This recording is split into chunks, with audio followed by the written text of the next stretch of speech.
Hello दोस्तों, हमारे channel में आपका स्वागत है। मैं लाया हूँ आज इस्लाम धर्म से संबंधित प्रश्न है। अगर वीडियो अच्छा लगे तो लाइक एवं सब्सक्राइब जरूर करें। चलिए, पहला क्वेश्चन है हमारा, इस्लाम धर्म किसे कहते हैं? तो हज़रत मोहम्मद साहब जिस धर्म के स्थापना किए वह इस्लाम धर्म कहलाता है।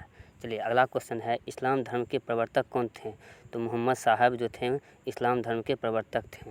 चलिए आगे चलते हैं। इस्लाम किस भाषा का शब्द है? तो अरबी भाषा का शब्द है।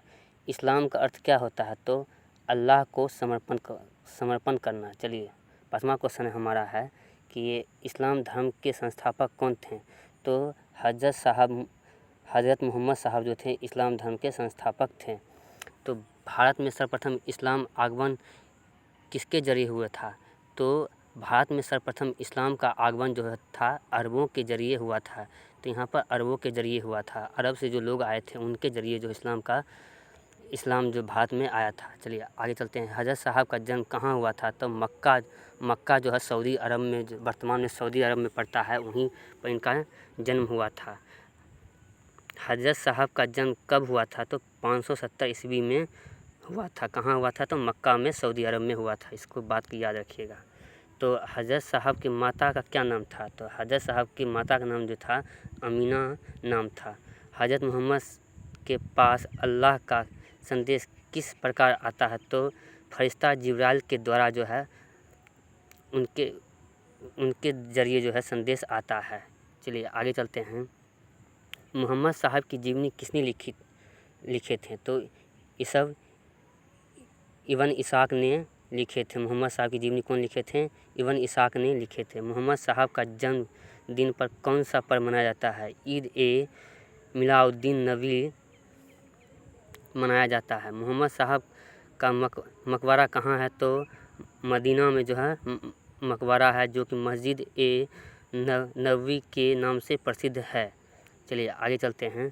तो अगला क्वेश्चन है, हज़रत साहब के पिता का क्या नाम था? तो अब्दुल्ला उनके पिता का नाम था। हज़रत साहब का लालन पालन किसने किया था? तो दादा और चाचा ने किया था। चलिए अगला क्वेश्चन है, हज़रत साहब के दादा क्या नाम था? तो अब्दुल मुतल्लिब था। चलिए अगला क्वेश्चन है, हज़रत मोहम्मद की शादी किस विधवा औरत से हुई थी? तो खदीजा से हुई थी। इस्लाम के अनुयायी को क्या कहा जाता है? तो मुसलमान कहा जाता है। इस्लाम के अनुयायी क्या कहा जाता है? तो मुसलमान कहा जाता है। मुसलमानों का धार्मिक ग्रंथ कौन सा है? तो कुरान है। चलिए हमारा अगला क्वेश्चन है, कुरान में किनके उपदेशों का संग्रह है? तो हज़रत मोहम्मद साहब का जो है संदेश इसमें सुनाया गया है, लिखा गया है। हज़रत मोहम्मद साहब के समय अरब साम्राज्य का शासक कौन था? तो केंद्र कहाँ था? तो मक्का में इसका केंद्र था। चलिए, इस्लाम धर्म के प्रमुख संप्रदाय कौन कौन हैं? तो शिया और सुन्नी जो है, इस्लाम धर्म जो है दो भागों में विभक्त है, शिया और सुन्नी जो है। चलिए अगला क्वेश्चन है, हज़रत साहब की पुत्री का क्या नाम था? तो हज़रत साहब की पुत्री क्या नाम था? तो फातिमा जो था इनकी पुत्री का नाम था। हज़रत साहब के दामाद का क्या नाम था? तो अली हुसैन जो था इनके दामाद का नाम था। हज़रत साहब की ज्ञान की प्राप्ति किस गुफा में हुई थी? हीरा नामक गुफा में हुई थी। चलिए अगला क्वेश्चन हमारा है कि हीरा नामक गुफा कहाँ है? तो हीरा नामक गुफा जो है मक्का के पास है। हज़रत साहब को कब ज्ञान की प्राप्ति हुई थी? 610 ईस्वी में ज्ञान की प्राप्ति हुई थी। हज़रत साहब को किस वर्ष की अवस्था में ज्ञान की प्राप्ति हुई थी? तो वो 40 वर्ष की अवस्था में उनको ज्ञान की प्राप्ति हुई थी। हजरत किसे कहा जाता है? तो पहला ये क्वेश्चन बनता है, हजरत किसे कहा जाता है? हजरत साहब द्वारा मक्का से मदीना की यात्रा को हिजरत कहा जाता है। हजरत मुँह से बुला गया तो हिजरत का हो जाएगा, हिजरत कहा जाता है। चलिए, हजरत साहब ने मक्का से मदीना की यात्रा कब किए था? तो 24 सितंबर 622 ईस्वी को किए थे।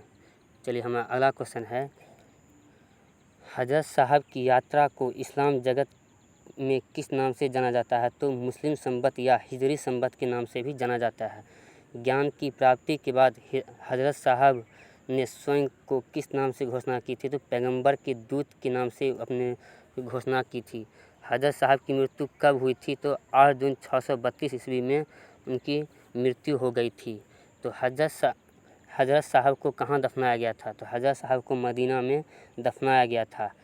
हज़रत साहब के पवित्र वाक और उपदेश किस पुस्तक में संग्रहित है? तो हदीस में जो है संग्रहित हैं। चलिए अगला क्वेश्चन है हमारा, महत्वपूर्ण क्वेश्चन है कि इस्लाम धर्म की कितने खलीफा हुए थे? इस्लाम धर्म में 4 खलीफा हुए। तो पहला हुए थे हज़रत अबू बकर हुए, दूसरा हुआ हज़रत उमर हुए, तीसरा हुए हज़रत उस्मान हुए और चौथा जो हुए हज़रत अली हुए। मोहम्मद साहब की पुत्री एवं दामाद का क्या नाम था? नाम क्या था? तो फातिमा और अली था इनका दामाद का, और पुत्री का नाम फातिमा था। तो हज़रत इमाम हसन एवं हज़रत इमाम हुसैन कौन थे? तो हज़रत मोहम्मद साहब के नवासे थे। नवासे मतलब होता है नाती। चलिए अगला क्वेश्चन है कि इस्लाम धर्म का अर्थ क्या होता है? अल्लाह को समर्पण करना होता है। इस्लाम का सर्वाधिक पवित्र ग्रंथ कौन सा है? तो कुरान जो है सबसे पवित्र ग्रंथ है। हज़रत साहब की मृत्यु के बाद इस्लाम किन 2 पंथों में बट गया था? तो शिया और सुन्नी धर्म में बट गया था। चलिए अगला क्वेश्चन है, अली की हत्या कब हुई थी? तो अली की हत्या जो है 661 ईस्वी में इनकी हत्या हो गई थी। अगला क्वेश्चन है, अली के बेटे हुसैन की हत्या कहाँ कर दी गई थी? 680 में कर दी गई थी, ईरान में कर दी गई थी। पैगंबर हज़रत साहब के उत्तराधिकारी क्या कहलाते थे? तो खलीफा कहलाते थे। इनके उत्तराधिकारी जो हुए क्या कहलाते थे? खलीफा कहलाते थे। चलिए हिजरी संवत वर्ष कितने दिनों का होता है? तो 354 दिन का होता है।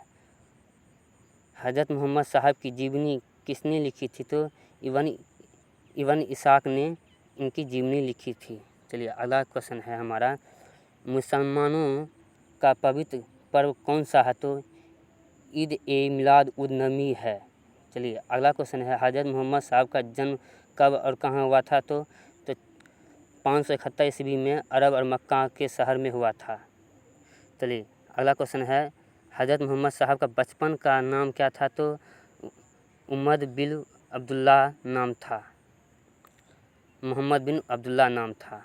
चलिए अगला सवाल है हमारा कि हज़रत मोहम्मद साहब के माता एवं पिता क्या नाम था? तो माता का नाम अमीना तथा पिता का नाम अब्दुल्ला था।